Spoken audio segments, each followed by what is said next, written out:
Welcome back to STLT. This week we continue exploring boat life in the Netherlands and hope to inspire you to go outside today. Let us know if you did in the comments down below. Be mindful, watch your screen time and only spend time on the most valuable videos. Stay hydrated and finish your homework. Now let's begin. Cup of tea. No, a cup of tea. We just left the Rakken in the little town called Woutend, and now we're continuing on.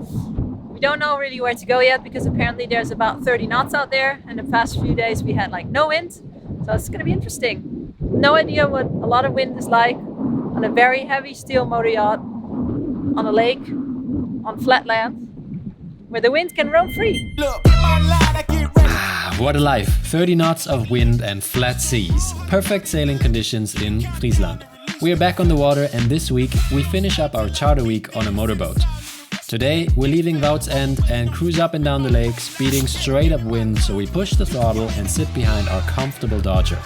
We almost make it to the IJsselmeer, but then we turn around because we chose to.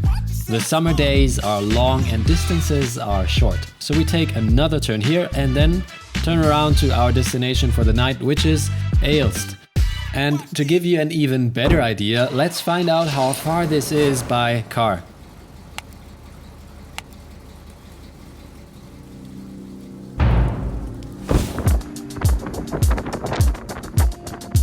Slowly but steady, we beat the wind while others choose to hide from it, tied up on the free Marikriete pontoons on this little island. We are on one of the bigger waterways today and are surprised by the amount of marinas scattered along the way, and the amount of sailboats waiting to finally set sail and roam the oceans. A lot of people prepare their blue water sailboat here and then make their way down the English Channel to either cross the Atlantic or go through Gib to spend time in the Mid. It's almost what we did, but then we decided to rather buy our sailboat in Greece, the place that we wanted to sail to in the first place. That was a good idea. If you want to hear more good ideas, check out liveaboardacademy.com and get in touch. We offer consultations and are working on a comprehensive video library on all the things that you want to know before you live on a sailboat. Anyways, we're entering Aalst and tie up on the city wall.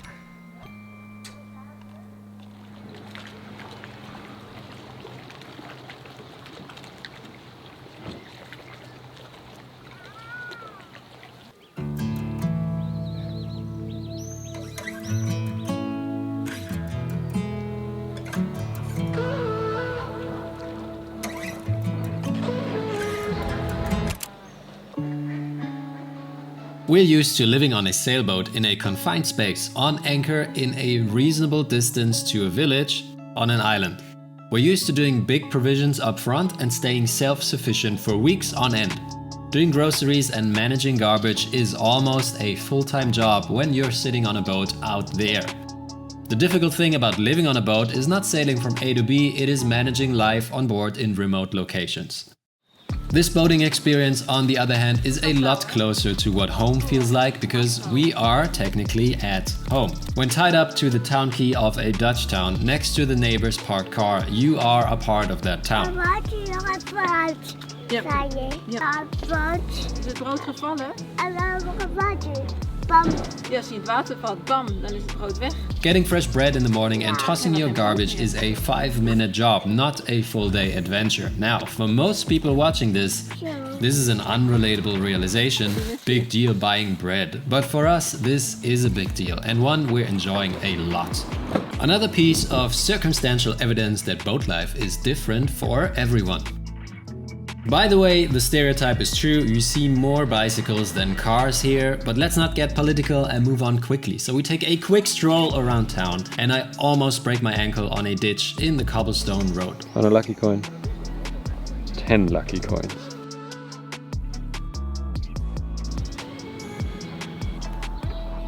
The camera wasn't rolling, but thanks to Mandy, we have a reliable eyewitness report. Go for it, Mandy. Can you tell us what happened? Walking cool, making fun, and then I go like this. Oh!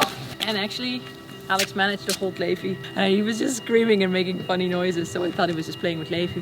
Then he just screams, and then I look to the right and I see Alex. kind of half on the floor, and he was half standing and Levi was upside down, and Alex was holding him on his feet. He was screaming. I was like, this is a weird thing to do. Then he almost broke his ankle. And the kid almost smashed his head open on the street. But we lived, and Alex put his foot in the water, pull it off.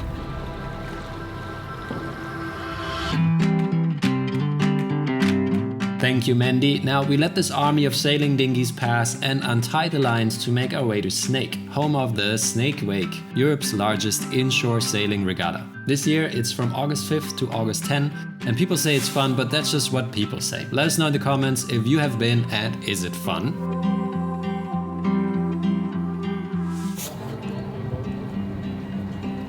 Okay, taking it off. This is our route for the day. We leave Ailes towards Sneek, we pass the town and then make our way to the Sneekermeer. We take a big channel north to the next place we stay for the night, Grau. So likely we see some bridges going through Sneek and some commercial ships passing us in the channel. But that's just my guess. Let's see what this passage brings.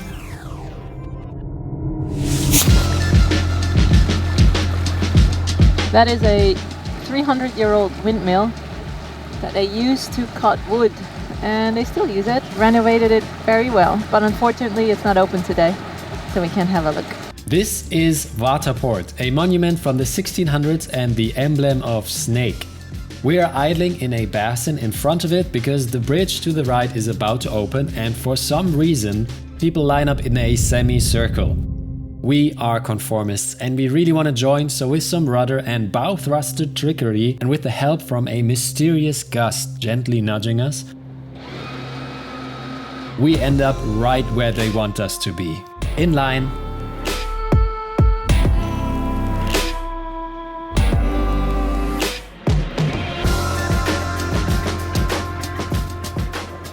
Still asleep. It's pretty crazy, we're just floating in place. Kind of stop and you kind of float and it works, which is good because there's a long queue in front of us of other boats that are going through the bridge, and we had to wait for the other boats to come through first. We are currently in a town called Sneek. It's a bit bigger. It's quite lively for a Tuesday afternoon, and it's very, very pretty. Look at this.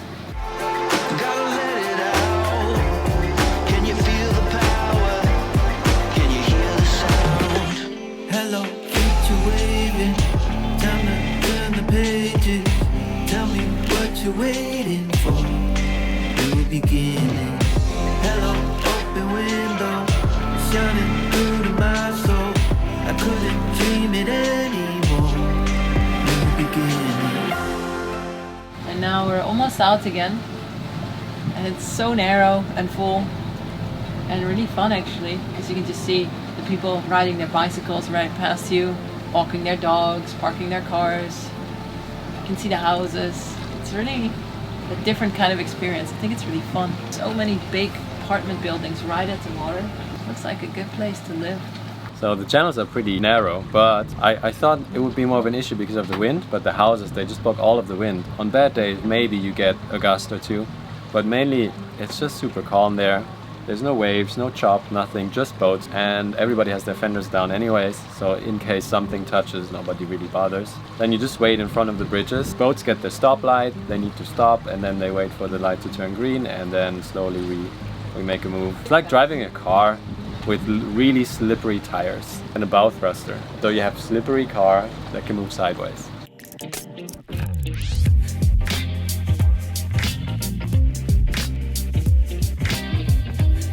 Look at the boat busting yours in. Wow. He can't close his garage anymore. Follow that boat. We are entering the Sneekermeer. This is kind of where we started a couple days ago.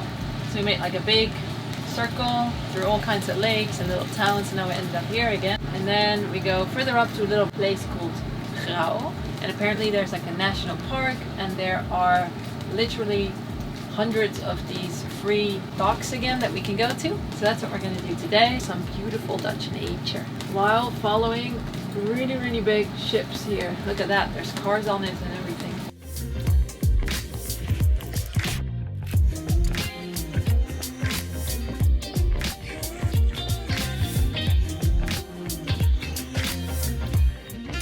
Levi, wat zien we daar? Is dat een segelboot?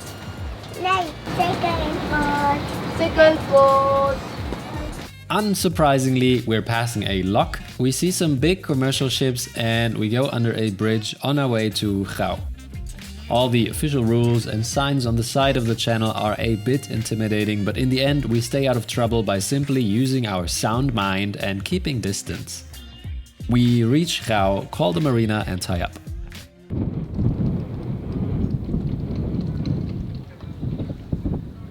I'm doing really good. Great. Not at the moment. It's somehow really not that difficult to park this, huh? Yeah, it's okay. It's really easier than our boat. The bow thruster makes life so easy. Yeah, it does. And it's really heavy, so it takes a long time for the wind to really catch it and push it anyway. It's quite nice. Yep. It's quite nice. And also the amenities are insane. Just to call a number, no VHF, phone number that's on there, big. And you go, can I go in? They're like, yeah, take a box. They're like, all right, perfect. Love it. Love it too. That's fun. Yeah, we should take another bow line because we have the wind coming. Yeah, Would be nice for the fenders. Apologies for not filming the docking. It's interesting and nice, but we just have two little hands. Also, we didn't bring an action cam, so we can't mount it. So we have to take the big camera and it's... Oh, okay, thanks. Just don't take the... Oh, I'm messing up. Take it back. Get back. Alright. Well, that looks good. Here, Are you making snake salad? there you go. Well, that's not my fault now. Still twist it. Oh. There you go. Take the further end. It wasn't. Yeah. 4 years on a boat, impossible. Last time she took the stern line and put it midship. That's not a stern line. You want to do this one too? No? Actually don't, because we have 3 lines and a finger pontoon and the wind's coming from the other side and we're absolutely stuck. You know, look at that one. That's an... He's like, yeah, fine. I was going to put him foot. We're now in the lovely town of Grau, where we're gonna do some groceries. Because it's normal life, you can just go to a supermarket and get some snacks.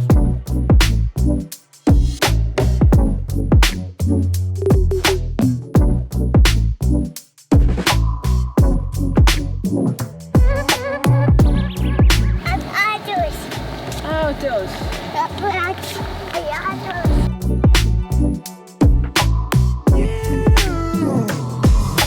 They will be listed as vrijstaand Yeah. because they're actually not directly attached to another house, but there's this much space and there's like one bicycle that just about fits with the steering wheel and that's it.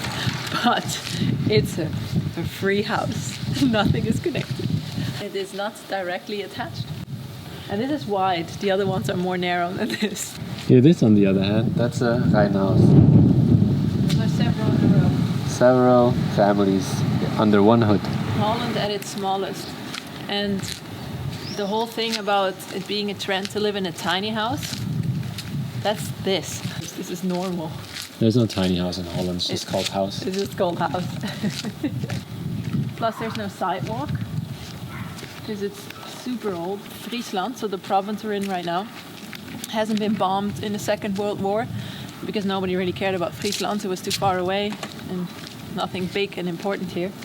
So this is why there are so many of these super tiny houses that are still hundreds of years old. And that's actually really quite cool. And all the small towns are super cute. It's so small you barely fit a bed in it because the people used to be smaller too. So it's quite low sometimes. It's a weird compliment, by the way. But Friesland wasn't important enough to be bombed by the Germans. yes, I know. Thanks, I guess. It's true though. Wow, it's good, isn't it? That's also pretty cool. The trash cans are just trash cans on top. You put a card on top, and then it opens up, and then you can put your garbage in, close it, and then it falls into the ground. And this is where the actual trash cans are. So you don't see any garbage. You just see these little boxes, and you have chip cards that open up those boxes for the residents. Nice, clean. Wow, what's this? Apparently, I've seen these on the dock. There's like a little QR code next to your pontoon number, and then actually you just scan the QR code and then you pay for the night. Holland is very well organized.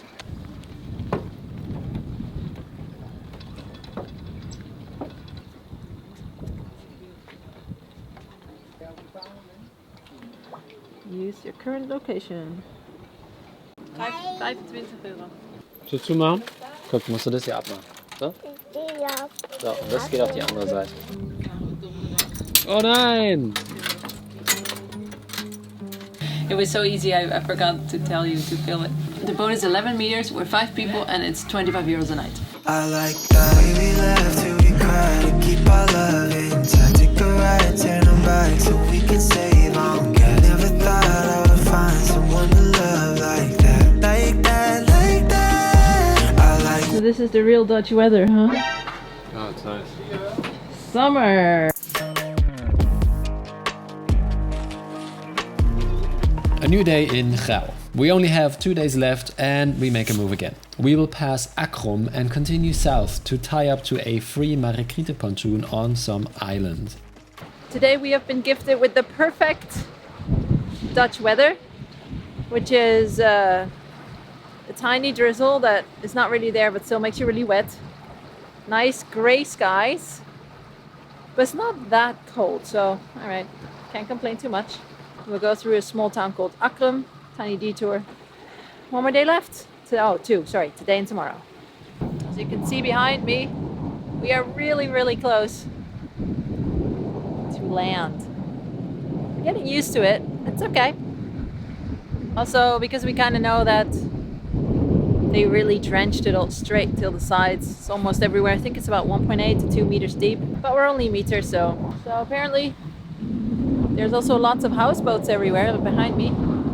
It's really... Some of them you can actually rent and then you can drive around with them through the channels too. At least you're always close to the water. Holland in the rain is...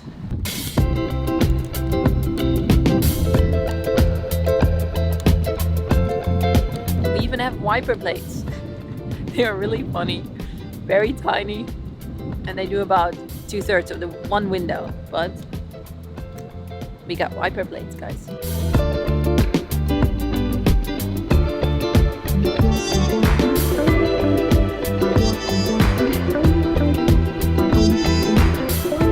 It really is a different kind of experience when you're boating and you can smell cows most of the time. Like salty ocean, sure, but cow manure, that's different.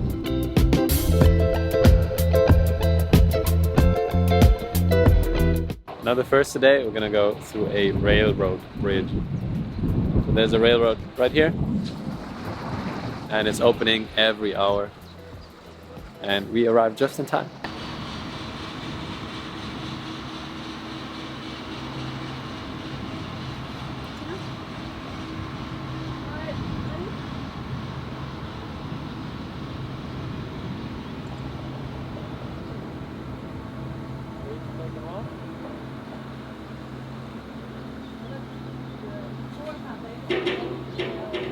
Alright, ready to go?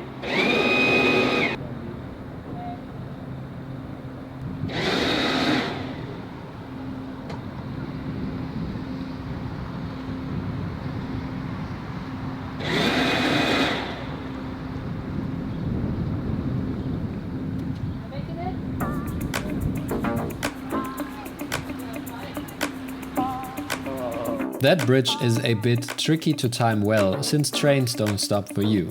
You stop for the train. We got very lucky arriving just in time. What an interesting engineering design, folding up like that. Made it. Now full throttle ahead.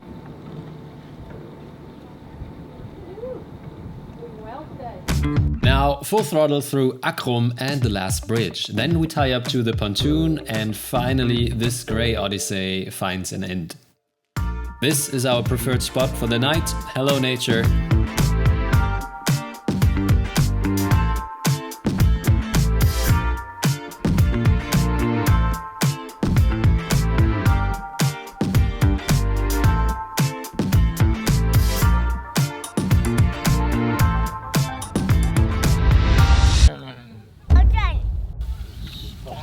Sollen wir nochmal starten? Ja. Willst du ihn halten beim Starten? Nee. Nee? Soll ich ihn halten beim Starten? Ja. Charging, charging. Yeah.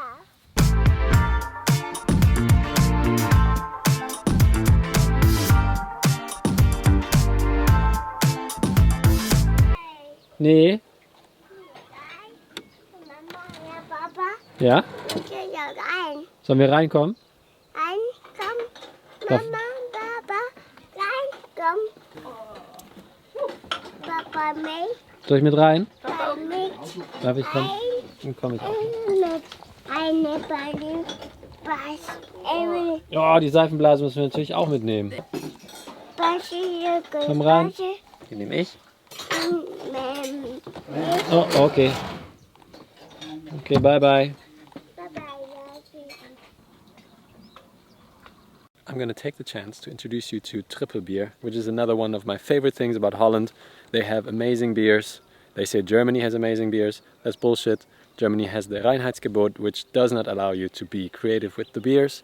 There are lots of different flavors of Triple Beer in Holland. This is one of them. I'm going to try it today. And just have a good night.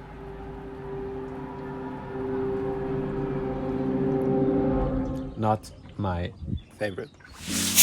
Today is our last day on the water before we hand in the boat, so we decide to go all around the cruising ground once again and have a full day of passage just to see if we missed out on something. We didn't. This is a great opportunity to set the scene for our final thoughts. We really enjoyed our time. I particularly enjoyed that there is less to think about in regards to handling the boat itself. It just works. And I enjoyed that there is no red tape. No boisterous marineros or immigration officers. It is very easy to get around because all the facilities are made for you. You can basically stop anywhere and wrap some line around a pole. Countless pontoons and docks next to the waterways. And everywhere on the water there are people like you passing you left and right having a good time. At every second corner there is some kind of marina or restaurant to tie up to. And when you pass through a town, it feels like you are on a main road that runs directly through the center, and you're just another means of ordinary transportation waiting on a stoplight next to bikes and cars. Passing bridges is great fun and almost always works out. They come in very different shapes and sizes, and the engineering is impressive.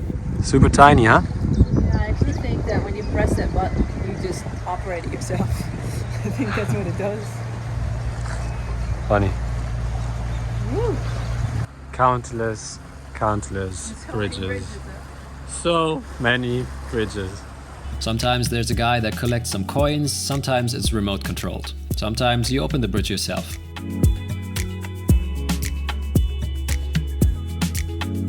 Would we do it again? Yeah, maybe once a year. The cruising ground offers enough variety for 1 week, but 2 weeks max.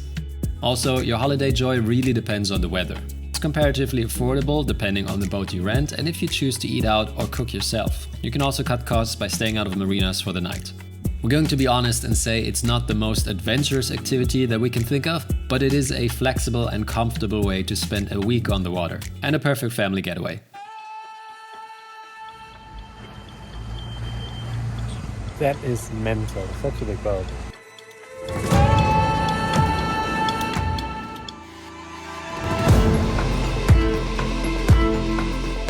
You may have noticed those dagger boards on the traditional flat-bottom ships. They are generally used on boats that don't have a keel because of the desired shallow draft or because they are able to fall dry. On the boats here you find one on each side. When sailing, the leeward board is lowered into the water to minimize drift. Most of the boards have an iron edge on the bottom. It's not unusual that they touch the seabed once in a while, and this way they don't get damaged but simply drag across the mud. And even though they look flat, the boards are shaped like a wing or airfoil and create draft to push the boat upwind. These kinds of dagger boards originate in China. In the 16th century, the Dutch have already established trade relations with China, discovered this invention and brought it back home. They became so popular and natural to the Dutch that they repainted dagger boards onto existing boat paintings because they felt that they already belonged there. We are almost back in Tehana, our starting point. I think we did about 65 or 70 kilometers today. I didn't think we'd make it this early, so we're really on time. and the weather has gotten a bit worse again. It's quite windy here, and we got some side wind. Let's see if it's still this windy inside the berth. One more bridge, and then we're done. Oh wait, no, it's not a bridge. I don't know the word in English. God. One more line needs to be prepared. Another line. Ready?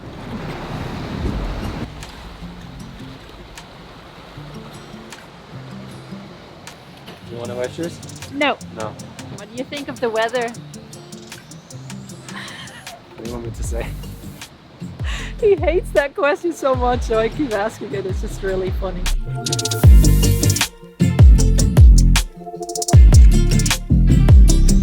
We are approaching the home base where we spent the last night and where we will hand over the boat the next morning. Hey, write us if you want to know more or want to experience this firsthand. We're happy to assist. Goed aus. Guys,